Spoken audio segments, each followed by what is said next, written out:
Asini roha madihamu dohot dame na siya debata amata.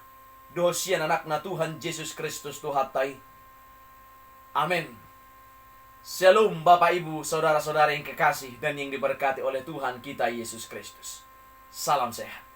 Saudara yang kekasih, firman Tuhan di pagi hari ini yang menjadi rema bagi kita tertulis dalam 1 Yohanes 4 ayat 14. Demikian kebenaran firman Tuhan.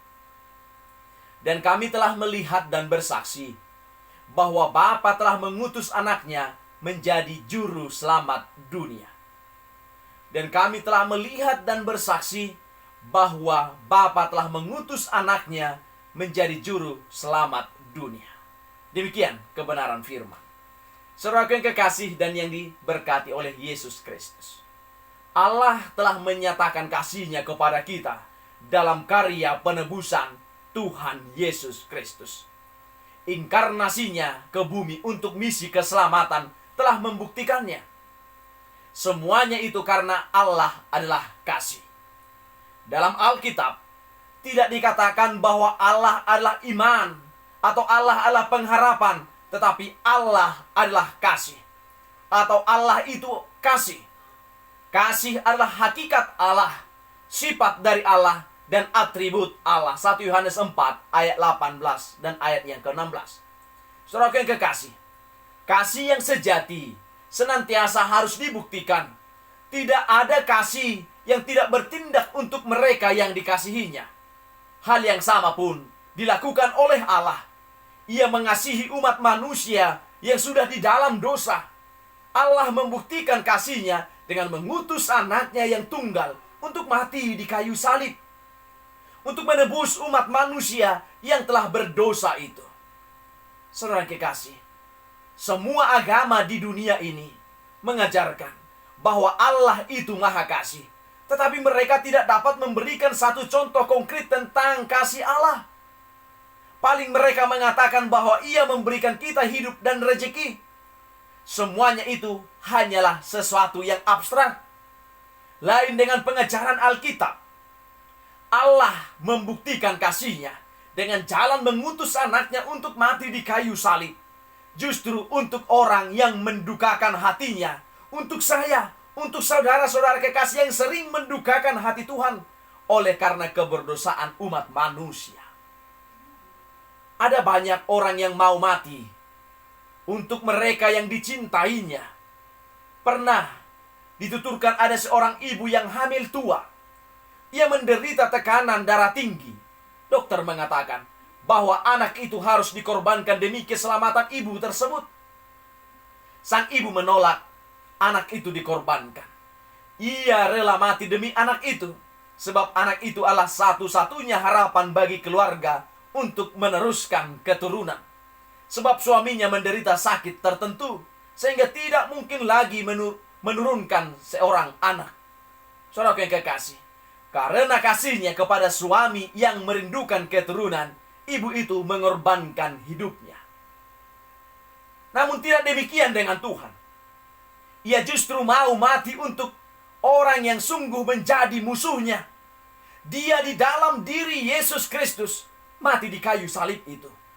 Kita melihat murka Allah atas dosa, sekaligus cinta kasih atas umat manusia. Di Taman Getsemane, Tuhan Yesus memohon agar cawan itu dilalukan daripadanya. Tetapi Sang Bapa diam. Oleh karena kasih-Nya kepada manusia. Sebab tidak ada jalan lain bagi manusia untuk selamat jikalau Yesus tidak naik ke kayu salib itu. Saudara yang kekasih dan yang diberkati oleh Yesus Kristus.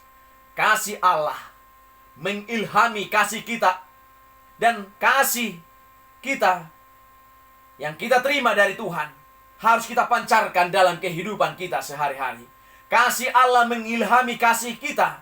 Allah adalah kasih dan telah mengasihi kita terlebih dahulu. Ia menyatakan kasih ini melalui pemberian anaknya yang diutus sebagai penebus. Karena Allah begitu mengasihi kita, maka kita jangan juga harus mengasihi Dia, mengasihi satu sama yang lain. Hanya jika kita mengasihi sesama yang kelihatan, barulah kita dapat mengasihi Allah yang tidak kelihatan. Kasih Allah kepada kita dan kasih kita kepadanya dan kasih satu sama lain hendaknya memacu kepercayaan kita tanpa takut, karena kita telah mengalahkan dunia seperti Kristus.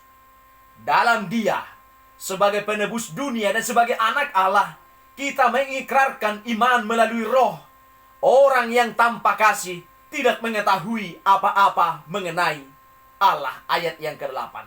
Orang yang tanpa kasih tidak mengetahui apa-apa mengenai Allah.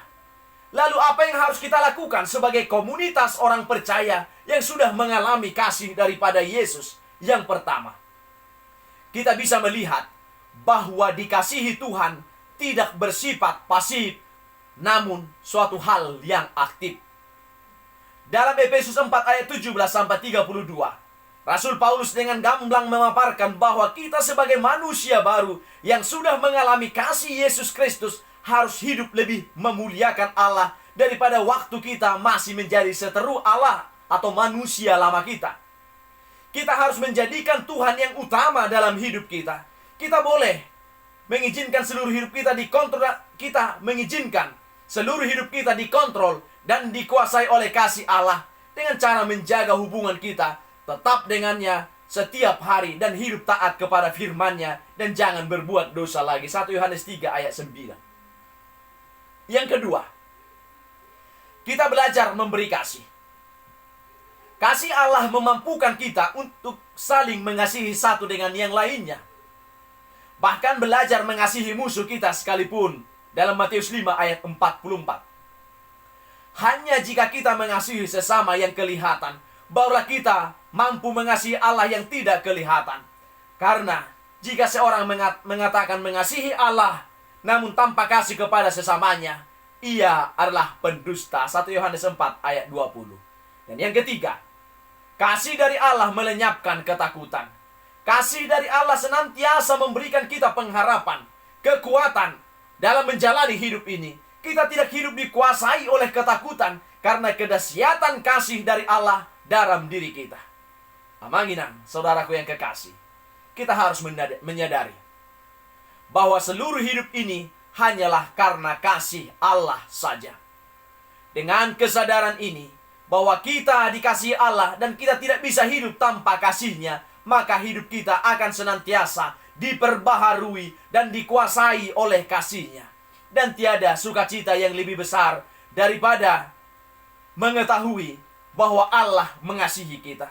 Karena itu, marilah merespon kasih Allah itu dengan saling mengasihi sesama manusia. Biarlah hidup kita senantiasa memancarkan kasih dari Allah, sehingga orang yang ada di sekeliling kita juga boleh merasakan dan mendapatkan kasih dari Allah. Tuhan Yesus memberkati. Amin, kita berdoa. Bapa kami yang di sorga, dikuduskanlah namamu. Datanglah kerajaan-Mu. Jadilah kehendak-Mu di bumi seperti di sorga. Berikanlah kami pada hari ini makanan kami yang secukupnya. Dan ampunilah kami akan kesalahan kami, seperti kami juga telah mengampuni orang yang bersalah kepada kami. Dan janganlah membawa kami ke dalam pencobaan, tetapi lepaskanlah kami daripada yang jahat. Karena Engkaulah yang mempunyai kerajaan, dan kuasa, dan kemuliaan sampai selama-lamanya. Amin.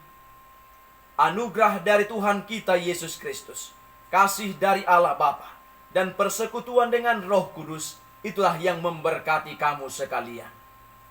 Amin.